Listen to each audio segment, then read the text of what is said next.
Now, let's talk more about this Supreme Court judgment, which has generated reactions, not just within the country, but outside the country, with many congratulating the president and others saying, look, this is not the verdict they had hoped for. So let's talk about this. We're now joined by a former presidential aide to President Goodluck Jonathan, Reno Omokri. Good to have you join us.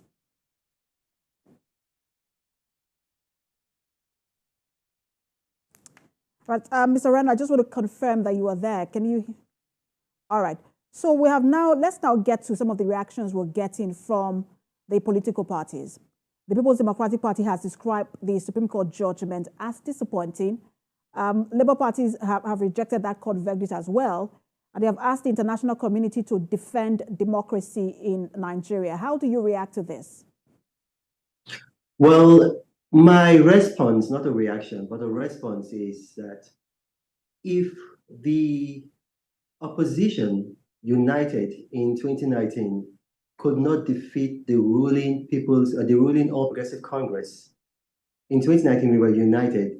I mean, how is it going to be possible for us to defeat them in 2023 when we were actually divided? If you read scripture, if you read Luke chapter 14, verse 31, Yeshua HaMashiach, whom some people call Jesus Christ, he asked a question. He said, what king going to battle with another king would not first sit down and find out if he can, with 10,000, overcome the other with 20,000? So if you consider that, if you look at what happened in 2023, we had Waziri Atiku Abubakar, who was the best presidential candidate, in my opinion, with the rump of the People's Democratic Party. And then you also had Wike, the governor of Rivers State at that time, with 4 other governors, Seyi Makinde, Ugwanyi, Ikpeazu, and Sam Ortom in what they call the G5. And then you had Peter Obi, who had gone with a huge chunk of our party votes. Because if you recall, since 1999 till 2019, for a 20-year period, the Southeast has been consistent and loyal, voting for PDP. And then you also had Rabi Musa Kwankwaso, the cabinet strongman, and then he went to the NNPP.